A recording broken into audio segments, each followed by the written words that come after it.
In a late-night announcement, Iraq's election commission declared Shia cleric Muqtada al-Sadr's got the highest number of seats. But Turkmen in the northern city of Kirkuk are among many Iraqis angry at the election results. Many here are alleging voter fraud and several political parties want an investigation. Kirkuk's governor believes electronic voting is another form of election rigging. Many Arabs and Kurds are also rejecting the results. We cast our votes for change, but nothing is changed. It's a simple thing. Give us our rights.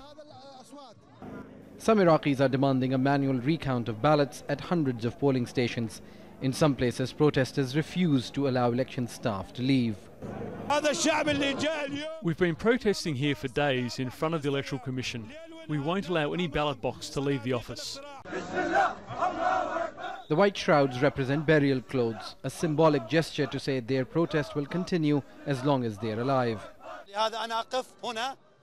I stand here night and day. I will stand until the last moment and will be ready to die in peaceful protests to bring back our rights.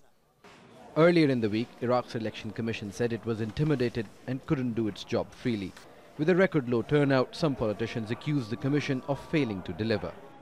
Many of our staff members in Kirkuk electoral office have received death threats from several political parties. Muqtada al-Sadr's success has upset many politicians. Those who have not done well are alleging foul play.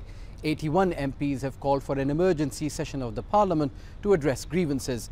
And with political infighting, it's expected that the formation of a new government will be further delayed.